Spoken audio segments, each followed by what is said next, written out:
Voilà pour l'enregistrement. Et voilà pour la présentation. Hop. Alors, donc, ce webinaire vous est proposé par le Régal, donc le réseau pour éviter le gaspillage alimentaire. Si vous souhaitez des infos, on a notre site internet régal-du6normandie.fr. Et donc là, aujourd'hui, ce webinaire s'inscrit dans un cycle de plusieurs webinaires sur le défi assiette vide. Donc, normalement, la majorité d'entre vous, vous avez réalisé des pesées au mois de novembre dernier. Le bilan est disponible depuis quelques semaines sur le site internet. Alors, on a eu des petits soucis de lien, mais là, si vous allez sur le site internet, il n'y a aucun souci, vous aurez bien le bilan de ce dernier défi avec les différentes moyennes. Nous avons réalisé un deuxième webinaire pour analyser les pesées, donc il est toujours disponible sur la chaîne YouTube du Régal. Donc vous pouvez le revisionner. Et enfin, donc là, c'est le dernier webinaire de ce cycle qui porte vraiment sur les actions. Donc là, on est vraiment dans le dur pour voir comment réduire son gaspillage. Donc, ce que je proposerai comme intervention, donc je vais faire une partie peut-être un peu plus théorique avec des éléments plutôt méthodologiques par rapport à tous les retours qu'on a pu avoir pour vraiment mettre en œuvre des actions efficaces. Et on aura une partie beaucoup plus basée sur les échanges. Et donc, certains d'entre vous pourront intervenir. Donc, entre autres, Ludovic Lecoeur, qui participe au défi depuis, depuis des années et travaille sur le gaspillage depuis 2012. Donc, pour qu'on puisse enfin avoir vraiment un échange sur vos différentes actions. On sait que c'est ça qui est intéressant, c'est de savoir ce que les uns et les autres vous faites pour vous inspirer les uns les autres. Si vous avez des questions, n'hésitez pas à vous manifester, soit avec la caméra ou en mettant des commentaires. De temps en temps, j'irai les regarder.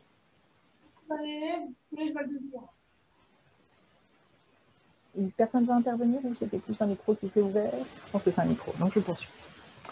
Alors, bonjour. À chaque fois, je reviens sur la définition. Donc, ceux qui le voient tout le temps, ça doit être pénible, mais c'est vraiment important. Là, on parle bien de gaspillage alimentaire, c'est-à-dire par rapport aux déchets alimentaires, on va s'occuper uniquement de la nourriture qui est encore comestible et qui pourrait être évitée. Donc, c'est vraiment les déchets évitables comestibles que l'on vise à réduire. Tous les déchets d'épluchure et tous les déchets qui vont partir au compostage, ça, c'est un autre sujet. Nous, on vise vraiment la nourriture qui est jetée. Je vais regarder en même temps les conversations. Alors, il y a une question. Comme on n'est pas beaucoup, je vais pouvoir la prendre. Je la prends tout de suite. Madame Venant, c'est ça? Je ne sais pas si vous voulez prendre la parole ou si vous voulez l'écrire dans le chat. Vous nous entendez ou pas? Oui, on vous entend. Il y a un élève qui veut vous poser une question. Bonjour, excusez-moi. Pourquoi il y a une table? Ah, mais c'est parce que c'est pour le déchet, c'est le logo en fait. Ah, c'est le logo. Oui, c'est un logo. Ah, d'accord. Donc, je vais poursuivre. Donc là, pour vous présenter un peu le déroulé type d'un projet. Et là, on a essayé de faire le défi à assiette vide pour qu'il puisse s'inscrire dans ce type de projet. Lorsqu'on met un projet de réduction du gaspillage alimentaire, la première étape, c'est le diagnostic, qui est indispensable et qui est obligatoire. Donc, c'est pour ça que le défi assiette vide, on s'appuie vraiment, on vous propose de faire des pesées pour pouvoir avoir ces données de diagnostic. Donc, une fois qu'on a ces éléments-là, ce qui est intéressant et nécessaire, c'est d'utiliser ces données. Donc, ça, c'était le deuxième webinaire que nous avons fait pour essayer de voir comment exploiter ces données pour ensuite pouvoir construire un plan d'action partagé. Ensuite, la troisième étape, on met en place les actions. Et enfin, on évalue. Donc là, pourquoi pas, lors d'un second défi, donc je reviendrai en fin d'intervention dessus, sachant qu'on vous propose le prochain début juin.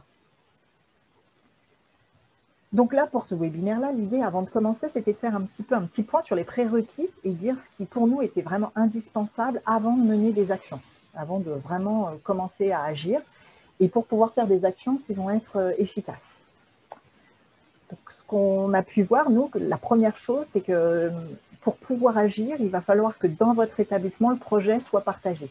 C'est-à-dire que vous ne soyez pas seul et isolé à vouloir agir sur le gaspillage alimentaire, mais l'idée, là, c'est vraiment de pouvoir mettre en place un maximum d'actions.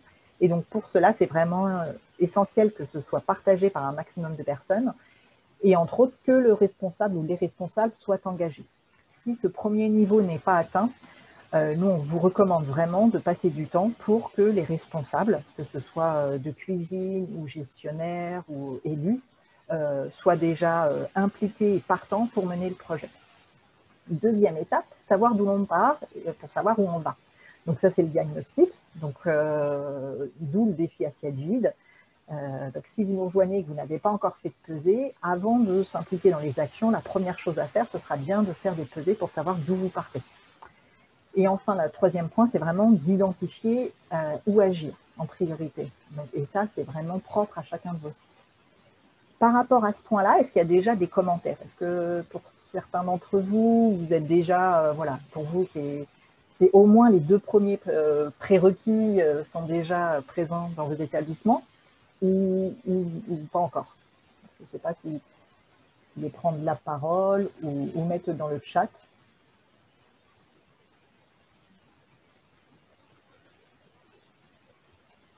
Savoir si pour vous tous, dans tous vos établissements, là par exemple, le projet est partagé par tout le monde et les responsables sont engagés.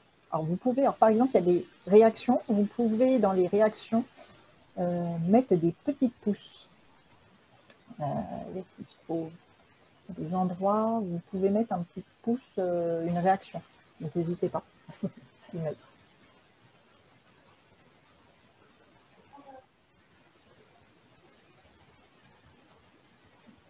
Donc, d'accord. Je vois déjà qu'il y a 2 pouces de levé. Donc bon, donc je vais poursuivre. Mais voilà, donc c'est important de partir de cette étape-là. Ensuite, savoir d'où on part pour savoir où on va, pour vraiment savoir quel objectif se fixer. Donc ça, je ne vais pas revenir dessus, ça a été vu pendant le 2e webinaire. Mais l'idée, c'était vraiment de se dire, avant de se dire on va partir dans les actions, c'est que vous sachiez où vous allez. Et donc de vous dire, est-ce que, par exemple, par rapport à votre gaspillage, est-ce que vous souhaitez simplement le stabiliser? Par exemple, si vous êtes déjà dans les sites qui produisent peu de gaspillage, donc là, ce qu'on avait vu au 2e webinaire, donc c'est en dessous pour les écoles, sur place, c'est en dessous de 30 grammes, c'est un peu plus élevé pour les sites satellites, les cuisines, les restaurants satellites. Ou est-ce que vous avez un objectif de réduire? Et dans ces cas-là, quel objectif vous vous donnez? Est-ce que c'est un objectif de réduire de 10 grammes, 20 grammes par repas et par personne? C'est que c'est important de vous donner cet objectif-là pour après pouvoir l'évaluer. Alors, pour voir, identifier où agir. Donc ça, c'est vraiment important d'avoir ces différents niveaux. C'est savoir est-ce que vous voulez agir au niveau des assiettes, c'est-à-dire le gaspillage qui se trouve dans les assiettes. Est-ce que là, votre objectif va être de réduire ou voire d'aller vers des assiettes vides? Donc là, ce sera un objectif en soi. Si c'est cet objectif, là, l'action sera tournée vers des actions de sensibilisation des convives et les agents de restauration qui sont sur le temps du service. Si vous avez également ou uniquement des actions par rapport au surplus, votre objectif c'est vraiment de réduire les surplus de production, donc là on sait que les actions pourraient être menées directement au niveau des cuisines, et donc là vous allez pouvoir agir sur les quantités commandées, préparer les effectifs, mais ça c'est un travail qui va pouvoir être fait sans impliquer tout l'établissement. C'est vraiment au niveau de la cellule de restauration que le travail va pouvoir être fait. Donc déjà, c'est important de savoir voilà, à quel niveau vous voulez agir, parce que ça ne va pas être les mêmes personnes que vous allez faire intervenir, que ce soit un niveau ou un autre. Alors, pour nous, c'est vraiment important qu'à chaque fois, vous ayez en tête 3 grands secteurs, 3 grands niveaux où agir. On va avoir le niveau de la production, au niveau des menus. Donc là, c'est vraiment le travail entre les cuisiniers, les gestionnaires et les élus pour travailler sur tout ce qui est production et menu. Ensuite, on va avoir toutes les actions qui vont se faire au niveau du service et de la distribution. Donc là, ça va être avec les agents de restauration, les agents de surveillance, les animateurs, tous les adultes qui sont présents lors du service et lors de l'échange entre le personnel et les convives, les enfants. Et enfin, le dernier point, c'est vraiment agir au niveau de la consommation et des convives. Donc c'est ce temps-là qui va demander le plus de temps et le plus d'échanges et d'implication d'un maximum de personnes, où là, vous allez directement cibler les convives et les professionnels, donc tout les enseignants, tout ce qui va être pédagogique ou les agents du périscolaire. Mais là, on va tout tourner autour du convive et des adultes qui accompagnent ces convives. S'il y a des questions, surtout n'hésitez pas. Alors, comme on accompagne pas mal de sites, on a, nous, essayé de construire certains outils pour bien cadrer ce qui peut être fait. Donc, si ça vous intéresse, voilà, c'est certains outils que l'on pourra vous présenter, proposer sur les sites du Régal. Donc, celui-ci, c'est construire un plan d'action. Donc, on reprend tout le temps ces 3 niveaux. Le niveau cuisine, donc niveau production, le niveau service et le niveau consommation. Là, j'ai mis quelques exemples d'actions, mais là, ces actions seront vraiment identifiées en fonction de ce que vous avez pu observer sur votre diagnostic. Et vous observez le plus de gaspillage. Est-ce que c'est dans les assiettes? Est-ce que c'est en surplus cuisine? Mais c'est vraiment en fonction de cette observation que vous pourrez cibler vos actions. Donc là, j'en ai mis quelques-unes, on y reviendra après, plus dans les échanges. Mais voilà, ça peut être des actions sur le menu, sur les quantités. Donc là, le lien avec les fiches recettes, les fiches techniques, ou des actions sur les effectifs. Est-ce que vous connaissez bien vos effectifs? Est-ce qu'ils fluctuent? Est-ce qu'ils ne fluctuent pas? Et comment agir dessus et qui impliquer au niveau de ces effectifs. Ensuite, on va avoir toutes les actions en orange là, au niveau du service. Donc là, ça va être vraiment adapter les quantités aux fins différentes, rendre les jeunes plus autonomes, inciter les jeunes à goûter. Donc là, ça va être des actions un peu différentes entre le primaire, le collège et le lycée. Évidemment, ce ne sera pas les mêmes actions qui seront menées. Et par rapport à aussi, voilà, c'est par exemple des actions pour communiquer ce qui est servi. Et enfin, les actions, donc plus, comme je disais, qui vont impliquer beaucoup plus de monde sur les actions de sensibilisation. On va agir sur le convive, sur le jeune. Donc, par exemple, communiquer les résultats, réfléchir avec les élèves. Donc là, c'est peut-être plus pour les élèves qui sont présents, voir comment eux les faire réfléchir et comment communiquer, échanger avec leurs petits camarades. Ça peut être de monter un programme sur l'éducation au goût. Si le gaspillage n'est pas élevé, mais que vous vous rendez compte que les quantités consommées sont assez faibles, ça va être voilà, l'information, amélioration du cadre de consommation. Là, c'est vraiment un titre d'exemple, parce que vous allez voir, on a plein d'autres types d'actions présentes. Est-ce que déjà, par rapport à cette présentation de mise en place des actions, est-ce que ça vous parle un peu? Est-ce que vous avez des commentaires par rapport à déjà ce côté, alors là c'est très théorique, hein, mais ce côté un peu théorique et d'approche de mise en place des actions?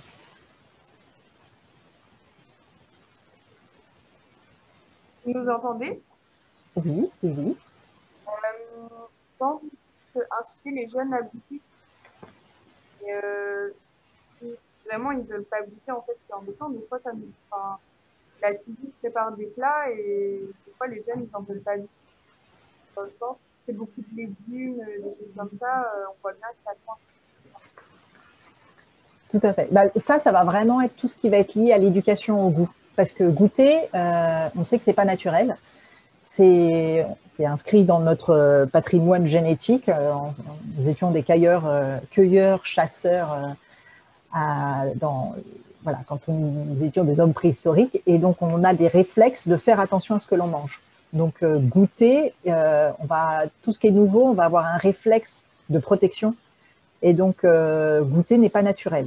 Donc, apprendre à goûter, c'est vraiment quelque chose qui va s'apprendre. Donc, ça peut se faire dans le cadre d'un projet. Donc là, je ne vais pas détailler complètement, là, par exemple, sur tout ce qui est éducation au goût, mais là, déjà, ça va être de former les agents, alors que ce soit aussi bien au niveau de la cuisine qu'au niveau du service ou des adultes qui accompagnent les enfants, voir quand on peut impliquer des enseignants, que ce soit en collège ou en primaire ou en lycée, ça sera toujours un plus. Et on sait que ce n'est pas naturel et ce n'est pas le plus simple. Donc ça peut être vraiment une action intéressante à mener. Et c'est presque en soi, ça peut être une action centrale qui peut être développée. Mais il faut se dire qu'il faudra au moins plusieurs mois. Et après, sans doute prendre des habitudes pour continuer à aller dans ce sens-là. Mais je vous rejoins, c'est pas évident. Et ça ne tombe pas de soi. Donc, c'est vraiment des démarches qui vont prendre du temps et qui demandent vraiment l'implication de tout le monde et d'un maximum de personnes. Est-ce qu'il y avait d'autres réactions par rapport à ces plans d'action?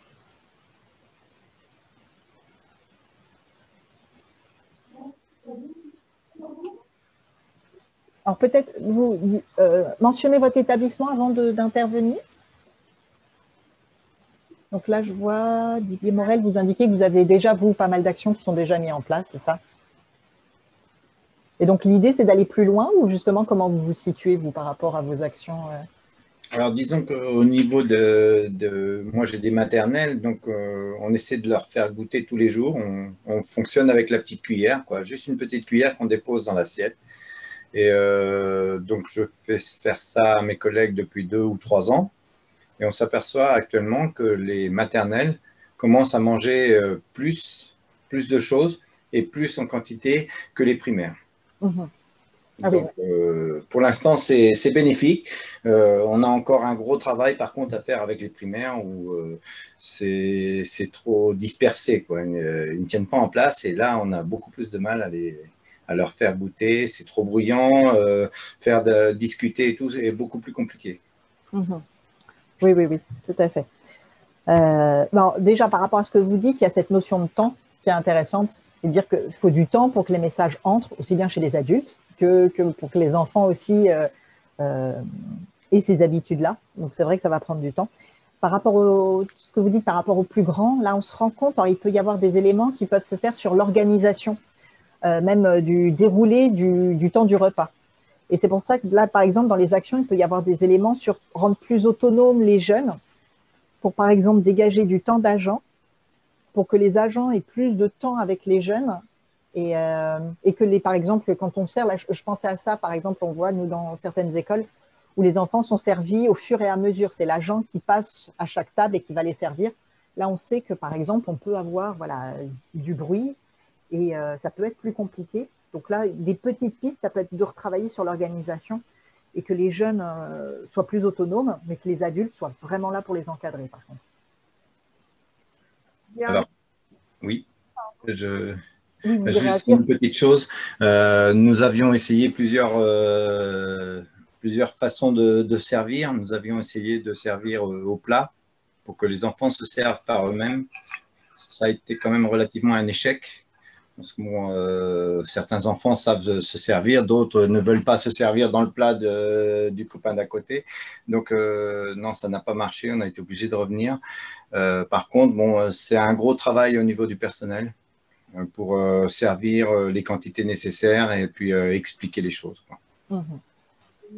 Oui, oui. Non, non, c'est pas si évident que ça. Et même quand on rend autonome, on sait que ça demande beaucoup de travail et des fois, ça peut être compliqué parce que les jeunes, justement, certains vont tout prendre et les autres non.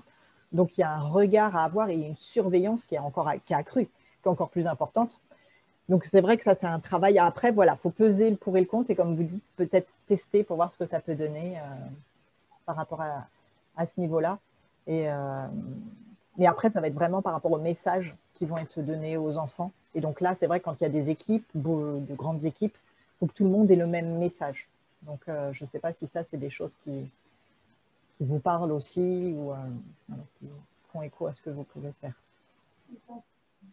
Est-ce qu'il y a des réactions là, comme, de toute façon, on va revenir après, plus sur les actions, mais plutôt là, cette façon de construire les actions et d'agir aux différents niveaux, aussi bien au niveau de la production, au niveau du service et au niveau de la sensibilisation.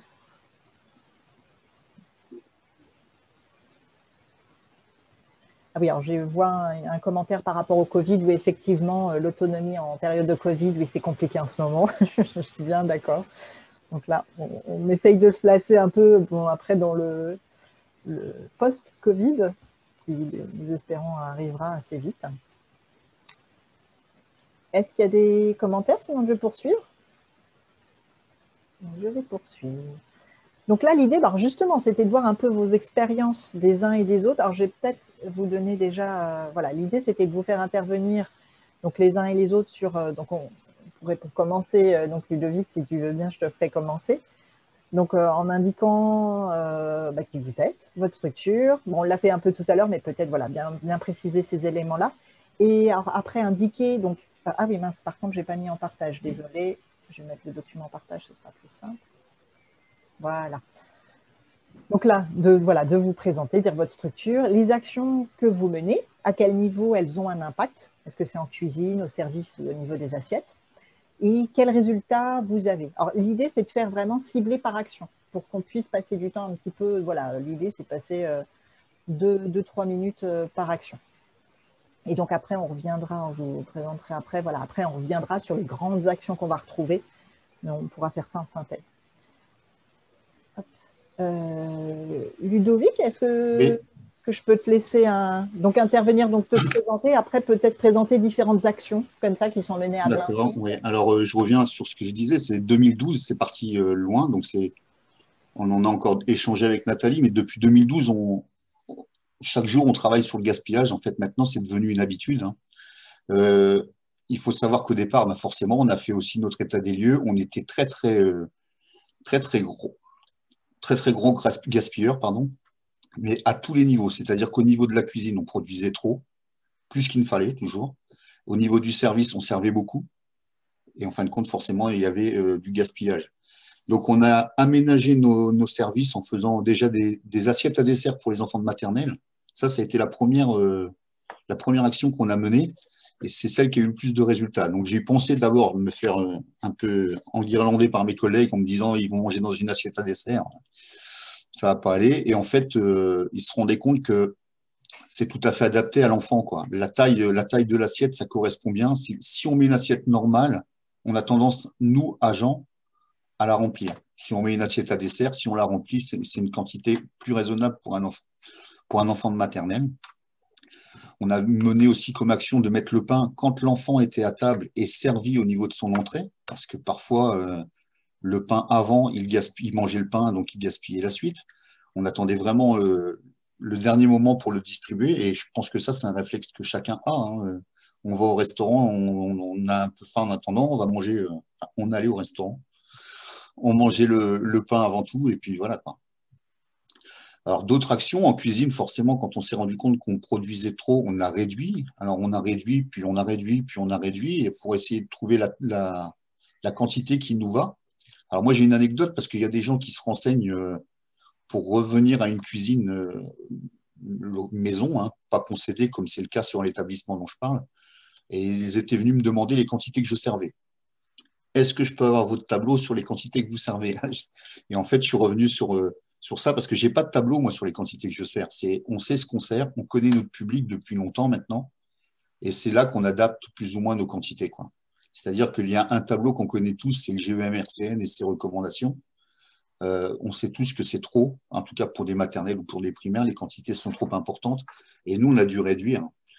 Dans le cadre d'Agorès, on m'avait demandé à la cuisine centrale d'Amiens comment j'avais fait pour réduire. Ben, j'ai dit j'ai réduit, puis quand je voyais que je pouvais toujours réduire, j'ai réduit, et c'est là l'action, quoi. Et maintenant, on a un réflexe où on sait que pour tant d'enfants, on va mettre tant de grammage. Ça roule, quoi, ça roule tout seul. Les pesées, on les a fait régulièrement.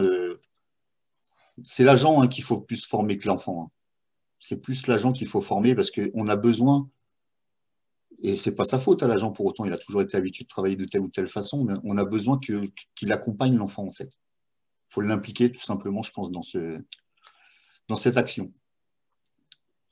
Alors, on a fait des challenges, hein. Nous, à Blainville-sur-Orne, on a 2 écoles. Nathalie, pareil, était là pour voir certains de nos challenges, mais c'était plutôt drôle avec les enfants qui concouraient entre une école et l'autre. Ils voulaient gagner vraiment. Et là, dernièrement, on a eu l'idée peut-être de mettre en challenge nos agents de service. C'est-à-dire que chaque personne sert un groupe de table et peut-être qu'on mettra les agents en challenge, en fait. C'était à elle de voir laquelle a le moins de gaspillage dans ces tables.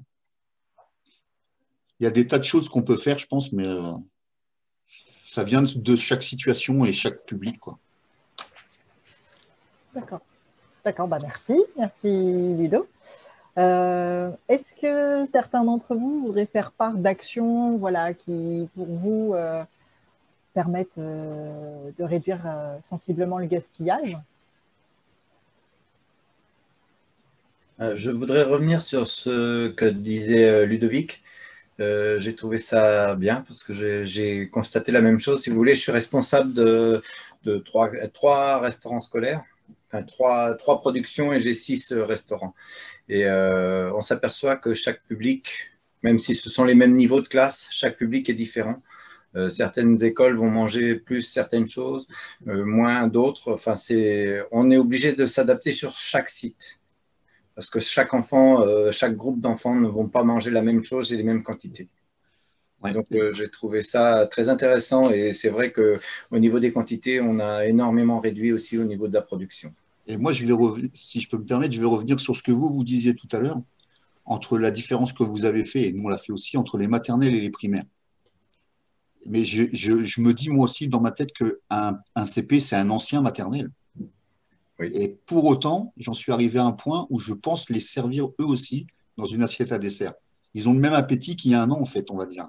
Ils vont évoluer progressivement, mais j'ai presque plus de gaspillage, moi, avec ces petits CP qui, on croit qu'ils ont grandi parce qu'ils sont passés à la grande école, mais pour la plupart, ils ont juste pris, ils ont peut-être toujours le même âge encore quand ils rentrent en CP, quoi.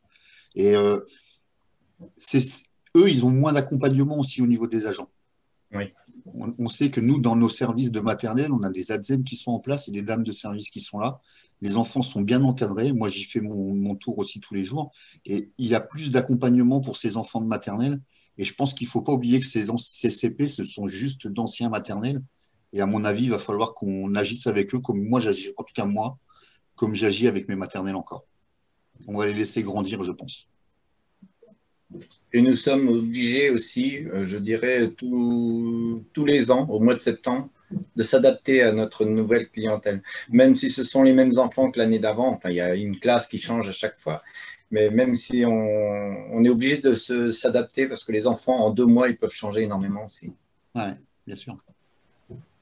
Alors effectivement, donc par rapport à ce que vous dites, là je retiens deux choses et qui en plus qui peut s'appliquer vraiment même aux établissements, peut-être collège, lycée, par rapport aux quantités qui sont mises dans les assiettes. On voit à quel point c'est important. Et donc c'est vrai qu'avec Ludovic, là on a fait des pesées pour un autre projet. C'est vrai qu'on voyait que les petits CP, CE1, on voyait plus de gaspillage. Et c'est vrai que les assiettes, on a eu cette réflexion sur les assiettes et donc en lien, la réflexion sur ce que les agents mettent dans les assiettes. Donc on voit à quel point c'est important.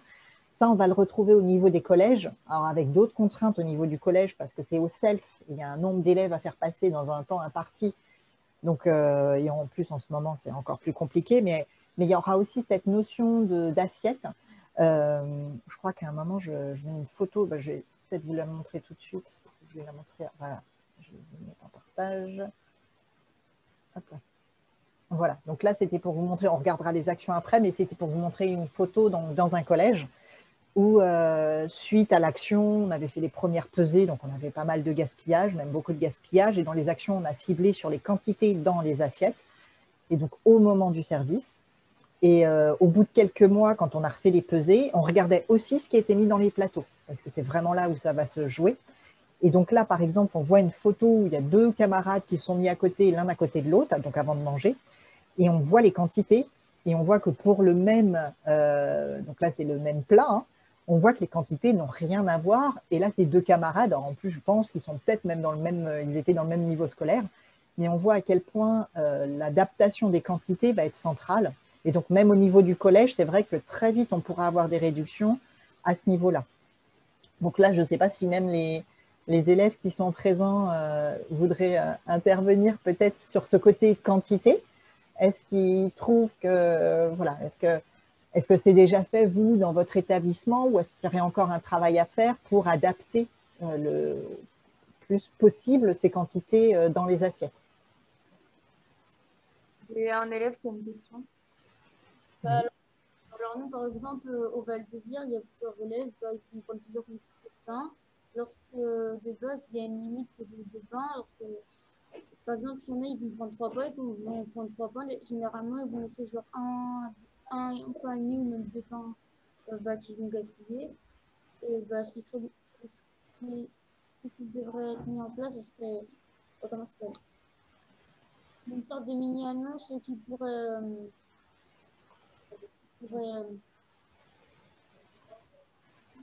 maintenant, c'est pour être mis dans le self pour dire, annoncer aux élèves que le gaspillage, bah, aucun intérêt, que beaucoup d'autres personnes auraient bien aimé avoir cette nourriture gaspillée. Tout à fait. Bah, merci, merci donc pour ton intervention par rapport à ces éléments-là. C'est vrai que donc le côté sensibilisation là aussi, donc il va être important. On a vu le côté assiette, mais le côté sensibilisation. Je vais faire un petit focus justement, j'en profite sur le pain. Là, c'est pour vous montrer concrètement comment ça peut se traduire aussi. Donc là, c'était dans un lycée. Charles Tellier à Condé-sur-Noireau. On avait fait des pesées avec eux. Il n'y avait pas trop de gaspillage. Par contre, dès les pesées, on s'est rendu compte qu'il y avait énormément de gaspillage de pain. Ils étaient donc à 25 kilos de pain jeté sur une semaine. Ça revenait à peu près à plus de, je sais plus, je crois que c'était 15 à 18 grammes de pain gaspillé par jeune, donc ce qui est vraiment beaucoup. Donc tout de suite, ils ont ciblé le pain comme enjeu particulier pour réduire le gaspillage. Et donc les actions, tout de suite, ils sont mis autour de la table, donc ils ont travaillé sur ce côté-là. Et donc, eux, ils avaient du pain de boulanger déjà, et c'était déjà du pain au levain. Donc, c'était déjà du pain de bonne qualité. C'est pour ça que ça les ennuyait encore plus de jeter, parce que c'était du pain de bonne qualité. Donc, ils se sont rendus compte que il y avait un travail à faire sur la forme du pain. Leur pain était trop large, donc trop épais et trop large. Donc, ils ont travaillé avec le boulanger pour que ça ressemble plus à un pain fin. Ils ont aussi réduit la largeur des tranches de pain. Ils ont fait des tranches beaucoup plus fines. Ils ont aussi décidé de mettre le pain plutôt dans le self. Alors, je ne sais pas là si pour vous aussi, ça pourrait être une des pistes, mais donc le pain était mis dans le self pour que ceux qui ont envie de pain aillent le chercher, mais qu'il n'y ait pas une prise automatique du pain. Et comme tu indiquais, de prendre, tout le monde prend 3 pains alors que tout le monde ne va pas le manger. Ça dépend vraiment des appétits. Donc là, eux, ce qu'ils ont fait, c'est vraiment de le mettre dans le self pour que chacun ait cherché vraiment ce qu'il veut et ne prenne pas automatiquement. Et suite à ça, ils ont très rapidement commencé à réduire les commandes. Et donc, au bout de quelques semaines, ils ont refait des pesées.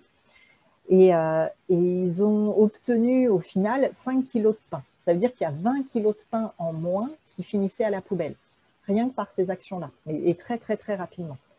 Donc ça, ils ont fait rapidement le bilan. Pour eux, ça revenait à 720 kilos de pain sur une année qui était jeté en moins. Et c'était l'équivalent de 1800 pains économisés. Donc, on voit que cibler une action et vraiment identifier où agir, ça peut vraiment donner des résultats. Donc là, vous, dans votre collège, ça peut avoir si, voilà, sur le pain, ça va dépendre du diagnostic. Je ne sais pas si vous avez vos résultats de diagnostic avec vous ou pas, au niveau de votre collège. Est-ce que vous savez les peser, non? On n'a pas eu le résultat. En fait, on a fait les pesées au mois de novembre. Et du coup, on n'a pas eu les... Pardon? On n'a pas eu le classement, voilà, c'est ça. Alors, nous, par contre, on ne fait pas de classement parce qu'on ne veut pas… là, le défi asiatique, pour nous, c'est vraiment un défi envers soi-même parce que les établissements sont à un niveau très, très différent. Dans le bilan, ce que l'on donne, c'est qu'on montre les résultats de chaque site, mais on ne donne pas du tout les noms, mais pour montrer qu'il y a des résultats très, très différents. Et après, on invite chaque site à se positionner et à voir s'il a un gros potentiel de réduction ou pas. Mais on ne veut pas faire trop de challenge parce que déjà, ce n'est pas normalisé. Ça veut dire que, voilà, comment dire, on ne voudrait pas qu'il y ait des triches ou des choses comme ça pour être le premier. Nous, le but, ce n'est pas d'être le premier. Le but, c'est vraiment de réduire son gaspillage. C'est vraiment pour l'établissement. Mais donc, c'est pour ça que c'est important de savoir un peu d'où vous partez. Ça, pour le webinaire numéro 2 qui est sur YouTube, qu'on a fait il y a quelques mois, on présentait vraiment comment analyser ces données. Et donc, comment, à partir de kilogrammes de gaspillage, on va trouver un indicateur pour savoir, voilà, est-ce qu'on est dans la moyenne, donc la moyenne normande, on est autour dans les assiettes. Le gaspillage seulement des assiettes, on est autour de 70 grammes. Donc là, à voir l'établissement, si dans les assiettes, vous êtes à 70 grammes, en dessous, au-dessus, mais ça donne un potentiel pour, nous, l'objectif, c'est d'aller à 10 grammes. On sait que les sites qui sont vraiment voilà, au top du top, où tous les agents sont à fond, on sait qu'on peut arriver à 10 grammes. Là, il y a une école où j'ai été, ils sont à 20 grammes, et leur objectif, c'est de réduire de 50% et donc d'aller à 10 grammes. Et donc, c'est vraiment important de savoir d'où vous partez pour après même évaluer les efforts et ce que ça va donner. Là, je vois, nous, on avait accompagné des collèges. On a vu au fur et à mesure des pesées qu'à chaque fois, ça diminuait un peu. parce que ça ne va pas diminuer d'un coup très très fortement. Donc, il ne faut pas être frustré non plus. Et c'est pour ça que c'est important de se donner un peu des objectifs pour pouvoir ne pas être frustré et de se dire, bah là, ça y est, on a réduit déjà peut-être de 10 grammes par rapport aux pesées précédentes, c'est déjà ça. Mais c'est vraiment important de vraiment savoir d'où on part pour savoir où on va. Mais nous, alors si je peux me permettre, Oui, oui. le pain, c'était le plus visible en fait. Parce qu'on a des machines qui coupent le pain. Et nos agents, encore une fois, mettaient le pain dans la machine, c'était coupé. Et elles se disaient certainement tranquilles pour un moment. Et en fin de compte, on voyait que, suivant le menu, ce n'était pas toujours ce qui était regardé, mais le pain était moins mangé. Il y a bien des fois où, et quand on le voit encore plus maintenant, quand on sert le pain à la fin de l'entrée, on va dire presque, l'enfant, il va savoir. Alors, je suppose que c'est encore plus visible sur un self. Si on met le pain en fin de chaîne, en fin de self, l'enfant, il sait ce qu'il va avoir à manger, il sait s'il va manger beaucoup ou pas de pain. Et le pain, on le gaspille que parce que on a bien mangé, en fait, hein, en règle générale. Hein. Ou alors, celui qui va manger du pain, c'est parce qu'il n'a pas aimé le plat, tout simplement. Mais on a tendance à gaspiller le pain, c'est si on le mange, si on le sert avant, quoi.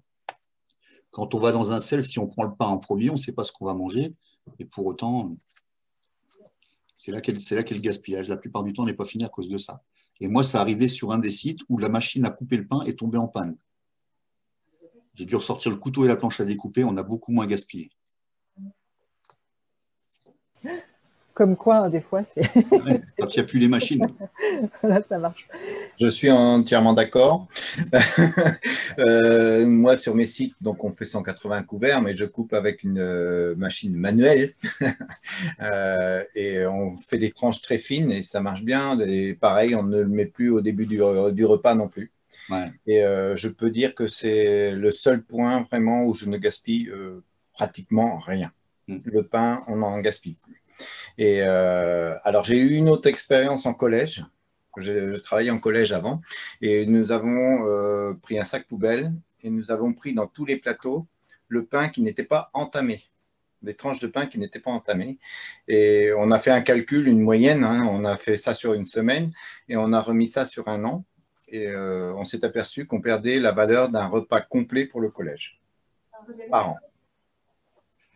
Donc pour 320 couverts environ au moment. Donc, nous avons mis en place le pain en fin de self, exactement, et nous avons interdit un nombre de tranches. Ils avaient possibilité de revenir en chercher que s'ils en avaient besoin. Et on a énormément réduit le gaspillage de pain. Merci pour ces retours. Et c'est vrai que c'est ce qu'on observe aussi, c'est que le pain peut être très rapidement réduit avec tout ce que vous indiquez. Ça peut vraiment être c'est vraiment là où on peut atteindre zéro. Et je suis d'accord avec vous. On le voit aussi dans certains établissements, on est à zéro. Alors, je voulais voir, je crois qu'il y a un commentaire. Hop. Donc, c'est le collège. Donc oui, depuis le protocole sanitaire, donc c'est interdit les élèves ne peuvent plus se servir seuls, donc il faut les servir, c'est ça. Et donc il y a beaucoup moins de gaspillage de pain dans les assiettes, parce que les agents servent. J'imagine vous limitez peut-être le nombre de tranches dans votre collège. Oui, du coup, on le limitait à l'origine, c'est-à-dire qu'on disait 3 tranches par élève, sauf qu'on n'avait pas forcément les moyens de contrôler ces 3 tranches, donc il y avait nécessairement des élèves qui en prenaient plus. Et qui spontanément probablement en prenaient 3 parce que c'était la limite maximale, alors qu'en réalité c'était juste psychologique, hein, parce qu'ils n'allaient pas manger les 3 tranches. Bref, le fait d'être servi, probablement que ça les refroidit un peu dans leur demande, et ils ne peuvent pas demander plus que les 3 fameuses tranches. Du coup, c'est vrai que ça a été vraiment radical, quoi. Pour le coup, là, c'était un bon moyen de limiter le gaspillage du pain. Après, le gaspillage du pain, c'est pas ce qui coûte le plus. Non, c'est symbolique. C'est plus symbolique. C'est visuel, mais le travail, il est quand même beaucoup plus à faire sur le plat en lui-même. Et nous, ce qu'on remarque pour un collège, on est un collège avec un internat, ce qu'on remarque, c'est qu'on a fait un des moyens pour vérifier le gaspillage alimentaire et où en étaient nos élèves. On leur a distribué une enquête qui ne concernait pas que l'assiette, hein, ça concernait aussi le mobilier, la salle, le passage, comment ça se passe, comment ils le vivaient. Et concernant les menus, ils nous disaient que ce qui les intéressait le moins et ce qui gaspillait le plus, quand ils en prenaient du moins, c'était les entrées. Parce qu'on se rend compte que les élèves ne sont pas forcément habitués à manger des entrées. C'est vrai que chez soi, on ne fait pas forcément entrée plat dessert. Et du coup, on a aussi fait un travail de réduction de préparation des entrées. Parce qu'on se rend compte que ce n'est pas la majorité des élèves, c'est même une minorité d'élèves qui prennent une entrée avant de prendre le plat et le dessert. Donc là-dessus aussi, mais l'enquête était, c'est un bon moyen de savoir où on en est aussi. Alors ça, c'est faisable avec des primaires, c'est compliqué. Peut-être que ça peut être abordé avec l'enseignant dans la classe, mais répondre à une enquête écrite, c'est peut-être plus fastidieux. Mais pour des collégiens ou des lycéens, c'est vrai que c'est facile à mettre en place et ça nous permet d'avoir un bon recul, en fait, sur aussi ce qu'ils veulent, parce qu'on leur a demandé s'il y avait des plats qu'ils voudraient voir apparaître en dehors du burger et de la pizza, parce que ça, c'est revenu, mais on ne peut pas faire que ça. Mais on a eu quand même de bonnes découvertes et du coup, avec les commissions menus qu'on met en place 4 fois par an avec présence d'élèves, on avance petit à petit. Ça prend du temps. Hein. Il faut avoir des objectifs sur plusieurs années et pas se dire qu'en quelques semaines, on va réduire parce que ça, j'y crois pas. Non, tout à fait. Oui, cette notion de temps, elle est vraiment importante par rapport à la réduction. C'est une action. Je pense aussi, on commence peut-être à évoluer parce que justement, ça fait quelques années que la restauration scolaire, depuis les 3 ans de l'enfant jusqu'à ses 18 ans, quasi, on commence à travailler tous dessus. Et pas seulement dans les lycées ou pas seulement dans les collèges. Ce qui fait que petit à petit, on va aussi récupérer des élèves de maternelle et primaire qui vont avoir pris des habitudes. Donc, j'ose espérer que la génération future sera plus ouverte et plus à même de goûter et de se laisser un peu surprendre et pas seulement se cantonner à ce qu'ils connaissent. Quoi. Donc, et je suis persuadée qu'il va y avoir de retours bénéfiques avec les futurs élèves, notamment avec la mise en place, par exemple, du menu végétarien, puisque maintenant, il y a quand même pas mal d'écoles maternelles et primaires qui s'y sont mises aussi. Donc, on va avoir des habitudes alimentaires qui vont être prises mais voilà, c'est sur une scolarité d'élèves, donc une scolarité, ça peut durer jusqu'à 18 ans, donc c'est long. Oui, tout à fait. Par rapport à cette notion de temps et peut-être de coordination sur les territoires, je sais que l'ARS, c'est un sujet sur lequel ils sont en train de se pencher, de travailler et de coordonner les actions entre l'école primaire, le collège, le lycée, le périscolaire, et de faire le lien entre tous ces éléments-là parce que comme vous le dites, c'est vraiment sur le temps que ce sera gagné. Et tous ensemble. Donc, c'est vrai que c'est des démarches qui vont prendre du temps. Je me demandais par rapport à votre enquête, peut-être par rapport à d'autres collèges qui seraient présents, vous l'avez menée à quel moment, cette enquête-là? Est-ce que c'était sur le temps de classe, de vie de classe ou, Oui, alors moi, du coup, j'ai été adjointe gestionnaire dans 2 établissements, donc je l'ai fait à chaque fois. Et les 2 fois, on a demandé à ce que un professeur en charge de la classe fasse remplir le questionnaire par les élèves en début d'heure de cours, ou enfin peu importe, sous sa surveillance. Et c'est l'enseignant qui récoltait les questionnaires, parce que poser la question soit de le publier sur l'intranet, et puis les élèves volontaires répondaient, mais on s'est dit qu'on n'allait pas avoir suffisamment de réponses, et qu'en plus, quand on laisse des délais, c'est certain que les gens oublient. Donc, pour des collégiens, il fallait, je pense que c'est essentiel de le faire remplir en classe sur un temps de cours ou de vie de classe, peu importe. Hein, moi, les modalités, après, c'était les enseignants qui choisissaient. Mais au moins, on était sûr d'avoir un maximum de retours. Sinon, c'était... Et peut-être un petit peu plus de sérieux aussi dans le remplissage. Parce qu'en cas d'interrogation, ils pouvaient aussi demander à l'enseignant qui était là. Donc voilà, c'est comme ça qu'on a procédé sur les 2 établissements. Donc, c'est tous les professeurs principaux, c'est ça? De chaque classe qui ont fait pour leur classe? On a ciblé les professeurs principaux, mais c'est arrivé. Après, on leur disait, si vous n'avez pas le temps, donnez à un collègue. Et, enfin, voilà. Mais chaque classe a rempli. Après, ils coordonnaient. D'accord, ok. Et les enseignants ont joué le jeu ou sont intéressés au gaspillage, ou est-ce que vous avez senti un intérêt Non. Pas assez. D'accord. Je n'ai pas eu de retour là-dessus. Non. Les enseignants n'ont pas forcément saisi dans un établissement comme dans l'autre.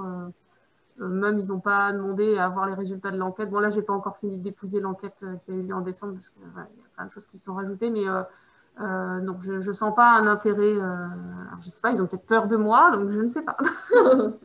Mais non, ce n'est pas ça qui les soucie le plus, je pense. Ok. D'accord. Est-ce qu'il y a justement des réactions? Je ne sais pas s'il y a d'autres collèges qui voudraient réagir dessus, justement sur ces sujets d'implication des élèves, donc là par rapport à une enquête, donc de voir s'il y a d'autres collèges qui auraient fait, ou même les écoles, hein, là on n'est plus sur le côté sensibilisation des jeunes. Est-ce que...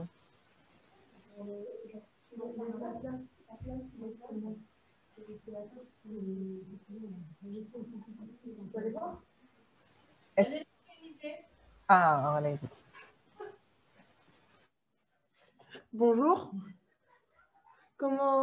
J'avais une idée. C'est comment nous avons une idée. C'est que pour ralentir le gaspillage, c'est de faire des challenges. Donc sur la classe qui a moins de gaspillage, faire gagner un truc ou pas spécialement, mais faire un petit truc pour celui-là qui a moins de gaspillage par classe. D'accord. Bah, très bien. Vous, est-ce que vous l'avez fait dans votre collège ou est-ce que ce serait un projet? Pardon? Comment? Est-ce que vous l'avez fait ou est-ce que ce serait un projet au sein de votre collège? Ce sera un projet. Parce que D'accord. plaît bien aux élèves. Tout à fait. Voilà. Et un repas choisi par les élèves. D'accord. Oui, et le menu, oui. Alors, hamburger, oui, kebab et tout ça. Souvent, ça revient. Alors, par rapport au challenge, c'est vrai que j'ai vu ça aussi pas mal on a fait un projet avec des collèges dans l'Eure. Et ce qu'ils faisaient, eux, ils avaient des systèmes de maisons, un peu comme Harry Potter. Et donc, des maisons qui avaient, donc chaque maison à plusieurs niveaux, les 4 niveaux, de la 6e à la 3e. Et c'était un challenge entre maisons. Donc cette idée, oui, ça peut vraiment fonctionner et ça permet vraiment de mobiliser et d'impliquer ceux qui autrement ne le seraient pas.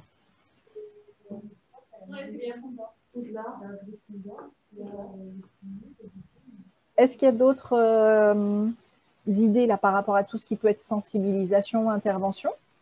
Bah nous, c'est pas récent, mais on avait fait faire des slogans. Et ça avait été fait en travail en classe, en fait. Donc, c'est-à-dire que nous, les instituteurs, étaient quand même bien dans le projet aussi. Et chaque classe avait fait des slogans. C'était un défi qui avait été fait et ça avait été affiché dans les restaurants scolaires. Donc, voilà, ça avait bien marché, quoi. Merci. Est-ce qu'il y a d'autres projets que vous auriez menés ou que vous souhaiteriez mener là sur la sensibilisation des jeunes?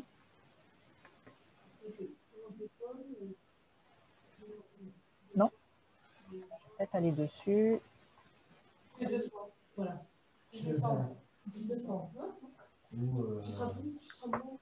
Quelqu'un veut intervenir? Non, je vais vous partager, voilà. Faire le point sur la sensibilisation, montrer un peu les différents types d'actions qui peuvent être menées, parce que ça, c'est vraiment ce qui va être plus long par rapport, pour mener des actions. On a vu que les quantités dans les assiettes, on peut agir voilà, assez vite dessus. Par contre, pour sensibiliser, c'est là où ça va prendre le plus de temps. Nous, ce qu'on recommande, donc, ça va être, alors, il y a plusieurs axes, mais ça va être peut-être déjà rien que de communiquer sur les résultats. Quand il y a des pesées qui ont été faites, c'est d'exploiter ces données. Donc, par exemple, de prendre le nombre de kilogrammes de gaspillage et de le ramener sur une année pour montrer, alors pour un collège, on va très rapidement arriver à des tonnes de nourriture jetée sur une année. Pareil pour une école, et essayer de prendre conscience. Et là, j'entendais tout à l'heure les collégiens qui intervenaient, où vous nous indiquiez que ce n'est pas normal qu'il y ait de la nourriture qui soit jetée, alors qu'il y a d'autres personnes qui n'ont pas de quoi manger de façon sainement et de façon équilibrée. Donc, déjà, rien que de communiquer les résultats, il y a plein de jeunes qui seront sensibles à cet élément-là. Donc, une fois qu'on a ces résultats-là, ce qui va être intéressant, c'est de réfléchir dessus aussi. Donc là, par exemple, avec ce que vous proposiez avec votre enquête, ça peut vous récupérer de l'info, mais en même temps, c'est vrai que quand ils répondent au questionnaire, ils sont obligés de se pencher dessus. Donc, ça peut aussi amener à réfléchir dessus.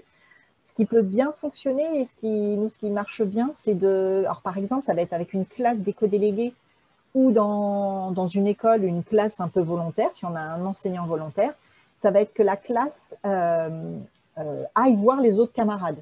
Donc, soit les éco-délégués ou cette classe, passer dans les autres classes et pendant 40-45 minutes, faire un débat et un échange autour de ce gaspillage. Donc déjà, donner les résultats et de dire pourquoi on a ce gaspillage et comment on peut le réduire. Ça, dans le changement de comportement, on sait que c'est vraiment important. On ne peut pas demander à quelqu'un de changer si on n'a pas fait des étapes préalables avec. Si la personne ne connaît pas le sujet ou si elle ne s'est jamais posé de questions dessus, ce sera très compliqué de lui demander de changer. Donc c'est pour ça que, comme vous indiquiez, ça prend du temps, parce que pour changer, mais même nous en tant qu'adultes, mais les enfants c'est pareil, pour changer ses habitudes, il faut du temps parce qu'on doit passer par certaines étapes. Donc là, cette étape de réfléchir sur pourquoi on a ce gaspillage et comment on pourrait faire pour le réduire, ça peut vraiment être un plus. Donc, quelquefois, on peut se dire, bon, c'est un peu chronophage, mais quand on fait un projet, voilà, c'est pour ça que c'est vrai que ça peut être un plus d'avoir quelques enseignants volontaires. Donc là, souvent, dans les projets, on a des enseignants de SVT, parce que ça s'inscrit complètement dans le programme, donc souvent de 6e, 5e, par rapport à tout ce qui est SVT. Également histoire géo, parce qu'en histoire, on a tout un chapitre sur nourrir le monde. Mais après, on peut avoir d'autres enseignements qui vont avoir un lien avec le gaspillage, comme l'anglais, parce que les anglo-saxons sont très avancés sur la lutte contre le gaspillage alimentaire. Il y a plein de sites internet, il y a plein de documentation et d'outils en anglais. Et en mathématiques, c'est un support mais génial, que ce soit plutôt les CM quand c'est en cycle 3, en CM1, CM2, mais au collège également sur les mathématiques, mais c'est génial parce que c'est de la matière concrète et qu'on peut utiliser, manipuler et ressortir plein d'informations très très concrètes sur le gaspillage. Donc voilà, là ça peut vraiment être un plus d'avoir aussi les enseignants pour les impliquer dans le projet. Alors par rapport à ça, je vais vous montrer quelque chose, où est-ce qu'il est? Non, c'est pas là. Voilà, c'était pour montrer entre autres, alors ça c'est plus, on l'a pour tous les niveaux, hein, ça va on a un outil qui s'appelle Stop au Gaspi, qui a été construit donc, par Le Grain, qui est la fédération régionale des associations qui interviennent sur tout ce qui est éducation au développement durable. Et donc ils ont construit cet outil. Donc justement, c'est un groupe d'élèves qui va en général c'est sur une année, qui va pendant toute une année amener l'école à réduire le gaspillage. Et là, c'est vraiment les jeunes qui s'emparent de ce sujet-là et qui arrivent à le faire bouger en interne. Donc là, ça se fait très bien CM1, CM2, mais on l'a également au collège et au lycée. Donc ça, il suffit de nous le demander. Tout, c'est sous format électronique. Alors après, donc, il suffit, voilà, il y a des petits supports, il y a un photolangage, par exemple, il y a un jeu, de la ficelle. Donc, il y a certains supports à imprimer, mais tout est, voilà, on vous l'envoie en format électronique et ensuite, vous pouvez l'utiliser. Donc, ça, c'est un type d'outil qui peut être intéressant quand on a voilà, un adulte qui est prêt à accompagner un groupe de jeunes. Donc, je parlais tout à l'heure d'un programme d'éducation au goût. Là, j'avoue qu'on en est au tout début, mais pour moi, il y a vraiment quelque chose à jouer à ce niveau-là, sur tout ce qui est éducation au goût, parce qu'on se rend compte que les jeunes ont de plus en plus de mal quand même à manger des légumes, à manger les crudités. Donc là, les crudités, vous en parliez. Oui, que je revienne dessus. Parce qu'on se rend compte qu'on a aussi beaucoup de demandes, de réflexion, en tout cas d'échanges, même dans les écoles. On nous dit, oui, mais on a beaucoup de crudités qui sont jetées, donc autant supprimer les crudités et les entrées. Et là, nous, on insiste quand même en disant que sur l'équilibre alimentaire, les crudités sont vraiment essentielles parce qu'elles apportent des nutriments importants à l'équilibre alimentaire. Et en plus, on va pouvoir consommer des légumes et on sait à quel point c'est compliqué dans le plat aussi de faire consommer les légumes. Donc, abandonner les entrées, les crudités, c'est vraiment compliqué. Donc, l'idée, c'est plutôt de les maintenir et voir comment on va réussir à les faire consommer.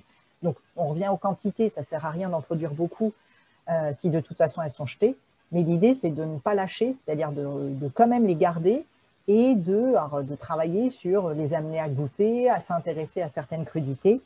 Par exemple, ce qui fonctionne bien chez les plus grands, mais je ne l'ai pas vu beaucoup en primaire, mais je pense que ça pourrait fonctionner également, c'est tout ce qui est sur le principe du salad bar. Alors je sais, en période de Covid, on oublie, mais après le Covid, nous, on a eu des expériences même sans avoir d'équipement spécifique. Je vois certains collèges, ce qu'ils avaient fait, c'est que sur la rampe de self, ils avaient enlevé la vitre Et au lieu de proposer des ramequins d'entrée, ils proposaient le plat entier. Et c'est les jeunes qui servaient, donc ils prenaient leur ramequin, ils prenaient leur quantité dans le ramequin sur la rampe de self.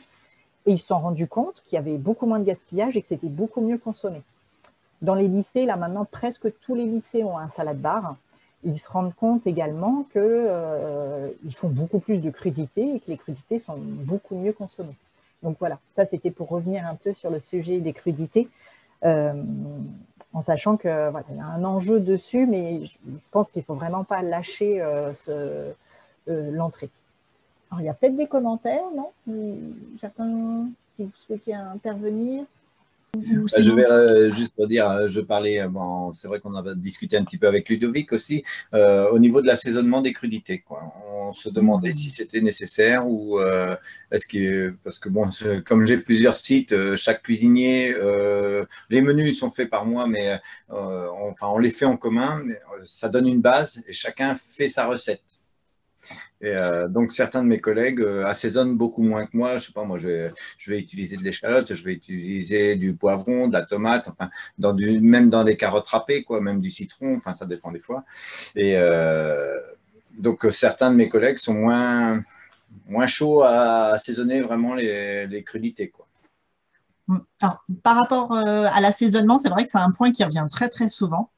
Ce qu'on a pu observer, c'est qu'il y a beaucoup de demandes de jeunes, mais même au collège, qui préfèrent sans assaisonnement.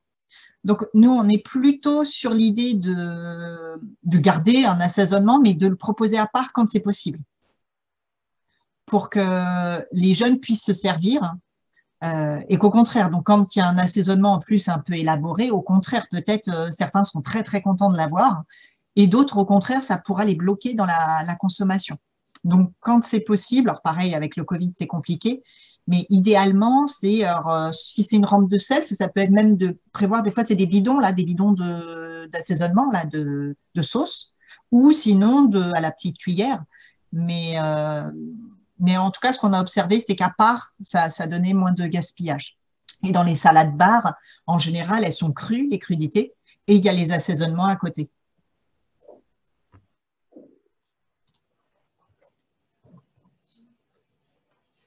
Alors, je suis en train de voir, donc l'EREA de Dolto nous indique, quand ce n'est pas le Covid, donc ils assaisonnent raisonnablement et ils mettent une cruche de vinaigrette au self. Voilà, donc ça rejoint un peu cet élément-là. Est-ce qu'il y a d'autres réactions par rapport à l'assaisonnement?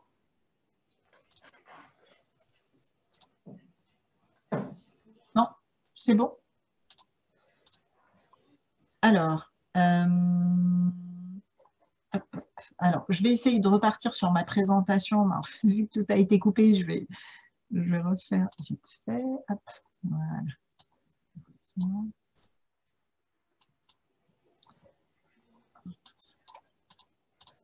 Voilà. Et je vais vous le mettre en partage.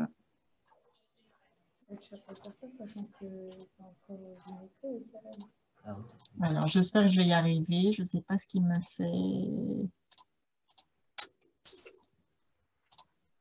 je n'arrive plus à partager.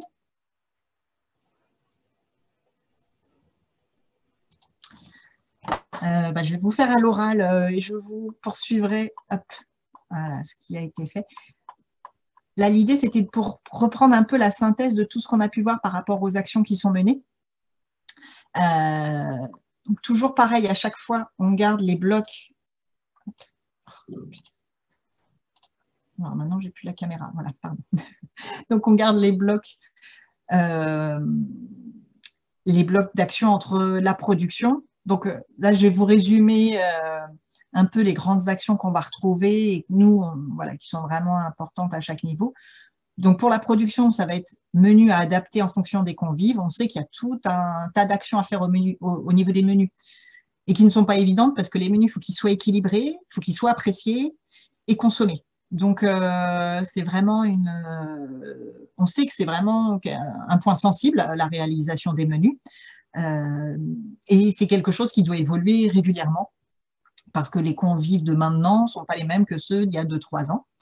Là, ça me fait penser à ce que vous indiquiez tout à l'heure par rapport aussi aux dans le temps, la période. Et nous aussi, on a beaucoup de retours qui rejoignent ce que vous indiquez, où il faut tout recommencer en septembre. Même nous, dans les conseils, ce que l'on indique, c'est qu'avant les vacances de la Toussaint, de la rentrée à la Toussaint, on recommande vraiment de sécuriser les menus, de faire des menus très, très simples, de ne pas partir vers des choses nouvelles. On prend les légumes qu'ils apprécient, quitte à les remettre plusieurs fois de suite. Pas le même jour, hein, mais d'une semaine sur l'autre. Parce qu'on sait même que ce côté répétition, même si des fois ça ne plaît pas aux parents, on sait que pour les jeunes, d'avoir cette répétition, ça rassure et c'est ça qui les amène au fur et à mesure, ils mangeront de plus en plus. Mais donc voilà, septembre, on sécurise et on ne fait pas de choses particulières. Et on sait qu'en général, au mois de juin, et ben là, ils mangent beaucoup mieux qu'en début d'année. Et ça, on l'observe tout le temps. Mais donc, c'est à prendre en compte dans cette construction du menu. Mais voilà, donc un point particulier par rapport au menu pour essayer de trouver cet équilibre. Alors, le collège, vous indiquiez de travailler sur les menus avec les élèves. Donc ça peut être intéressant, mais là où ça va vraiment, vous aurez vraiment une plus-value, c'est de travailler faudra prendre le temps de travailler sur l'équilibre alimentaire et dire pourquoi les menus doivent être équilibrés. Donc ça peut faire le lien avec toutes les notions pédagogiques de la digestion, alimentation, tous ces sujets-là. De voir aussi donner ces contraintes d'équilibre pour que les jeunes préparent des menus avec cette notion d'équilibre. Donc, pour que le travail ne soit pas seulement faire des menus de ce qu'ils aiment, mais vraiment en faire un outil de sensibilisation et de travail par rapport à ça. Ensuite, donc, il y aura maîtriser les effectifs. On n'en a pas trop parlé. Je ne sais pas si par rapport à vos différents sites, ça veut dire qu'il y a peut-être, vous n'avez pas de soucis par rapport à aux effectifs. Donc là, ça dépend vraiment de chaque établissement. Donc, c'est pour ça que nous, dans les tableaux qu'on vous propose pour le défi, on vous met les deux éléments pour que vous puissiez regarder entre ce qui était prévu et ce qui était effectif, est-ce qu'il y a une grosse différence ou pas. Si c'est seulement les malades, voilà, ça c'est moins important. Si c'est des variations plus importantes, c'est un sujet à prendre à bras-le-corps avec les gestionnaires ou les personnes qui vont pouvoir vous donner cette information, en tout cas sur les effectifs. Je crois qu'il y a quelqu'un qui… Ah voilà, je crois qu'il y a des personnes qui vont commencer à partir. Je vais simplement donc faire la synthèse et comme ça on pourra terminer comme ainsi. Pour la production, la dernière chose, travailler les quantités, mais ça, on en a bien parlé. Sur le service, on en a bien parlé, ça va être d'agir sur les quantités, donc ce qui est essentiel. Donc, rendre les jeunes autonomes, on a vu qui vont pouvoir vous donner, en tout cas, sur les effets qui… Ah voilà, je crois qu'il y a des… Je vais simplement donc faire le miner comme ainsi. Mais ça, on en a bien parlé. Sur le service, agir sur les quantités, donc ce qui est essentiel. Autonome, on a vu les limites qu'il peut y avoir à tester par rapport à ça. Même moi qui ai des enfants à la maison, on se rend compte que bien souvent, ils ne savent pas ce qu'ils mangent, c'est plutôt ça. Mais c'est un peu un passage obligé. Ça, les petites astuces, quand il y a un CEF, sinon, c'est que les personnes changent de poste pour que quand la personne qui sert, elle doit répéter 15 fois la même chose, voilà, on peut inverser les personnes de temps en temps parce que c'est quand même indispensable qu'il y ait cet échange avec les jeunes pour communiquer sur ce qui est servi. Et par rapport au service, il va y avoir toutes les actions qui vont se faire pour inciter les jeunes à goûter. Donc voilà, il y a tout un travail sur le service. Et enfin, dernier bloc, donc ça aussi, on en a pas mal parlé, par rapport à tout ce qui va être la sensibilisation des jeunes. Donc communiquer les résultats, réfléchir ensemble, c'est vraiment un point important. Travailler sur un programme sur l'éducation au goût, mais ça, c'est vraiment un projet en soi qui fait le lien avec tout ce qui est santé aussi. Et là, par exemple, vous pouvez peut-être trouver des financements auprès des collectivités ou même l'ARS lance des appels à projets pour monter des projets où vous pourriez avoir des associations locales ou en tout cas des associations spécialistes sur le goût qui peuvent intervenir. De travailler donc soit avec sa commune ou avec le département, voilà, de travailler sur tout ce qui est information. Donc, je vous enverrai les petits supports pour monter. Donc, je vais les mettre sur le site internet, les petits supports où on peut avoir tous ces éléments sur les outils qui vont être intéressants pour mener des actions. Voilà, comme il y a pas mal de personnes qui sont parties, là sur la présentation, je mettrai également la présentation. En fonction de ce qu'on a vu, nous, on a essayé de lister, on a fait une petite carte mentale, on a listé toutes les actions cuisine Donc là, l'idée, c'est plus un peu de, voilà, une sorte de catalogue à regarder rapidement et se dire, bah, ça on fait pas, ça n'a pas besoin chez nous. Voilà. Donc ça, maintenant, on a plein d'outils par rapport à ça. Donc ça, je vous enverrai ça également. Et donc, pour finir, on vous propose un prochain défi là, du 31 mai au 4 juin. Donc, on a lancé les inscriptions. Je ne sais pas si vous avez reçu l'information ou pas. Donc là, n'hésitez pas à vous inscrire. On va proposer, alors là, on l'avait encore jamais fait, on va faire un premier webinaire, donc de mémoire, c'est le 6 avril. Donc pour ceux qui ne connaissent pas, donc je pense que ça s'adresse pas trop à vous. Mais en tout cas, voilà, si vous avez des collègues ou des connaissances qui s'intéressent au défi, on va faire une présentation pour ceux qui souhaiteraient, voilà, qui se posent des questions, qui ne savent pas s'ils veulent s'inscrire ou pas. Donc on va faire ce défi le 6 avril. Les inscriptions, on va les clore le 14 mai. On fera un webinaire pour préparer son diagnostic le 11 mai. On fera un deuxième le webinaire pour exploiter ses résultats. On va le faire le 10 juin. Et on refera donc le même que celui-ci, donc je ne pense pas que vous y serez, qui se posent des questions, donc on va faire ce défi les inscriptions, les dates. Est-ce que vous avez des questions? On fera un 2 pour exploiter ces résultats et on refera, donc mais on fera le même webinaire. Donc comme ça, est-ce que vous avez des questions, même sinon peut-être sur d'autres points que la coupure, des problèmes techniques, des questions, est-ce que par rapport au défi, est-ce que c'est clair pour vous? C'est bon? Moi aussi, c'est bon. Ok. Et donc, je peux poser une question? Ah oui, au contraire. Pas poser une question, mais ou intervenir. Nathalie, je t'ai envoyé un programme pour notre réunion à Gorès. Oui. Ah bah oui. Et je voulais éventuellement inviter les gens qui participent à ce webinaire, s'ils veulent participer aussi à notre réunion, peut-être tu pourrais leur envoyer ce programme. Oui, alors on l'a déjà diffusé à… Romain, ça coupe, Ludo? Ça coupe? Oui. Ouais, c'est peut-être moi, donc vas-y. Le 31 mars, en visio, pareil, il y a un webinaire de l'association Agorès. Donc, je vous disais tout à l'heure que j'étais le délégué régional pour cette association. On a déjà parmi nous, là, aujourd'hui, une participante, parce que Madame Tabar sera là. On va beaucoup traiter des galimes, les repas protéines, enfin, les repas végétariens, la lutte contre le gaspillage en fait partie aussi. Ça sera des thématiques, c'est sur la matinée. Donc, si éventuellement vous êtes intéressé, n'hésitez pas à envoyer une inscription. C'est pris en compte pour la formation au niveau du CNFPT. Et puis, ben voilà, je vous invite à nous rejoindre. Plus on sera nombreux, mieux ce sera. Merci. Ouais, très bien, tu fais très bien d'en parler.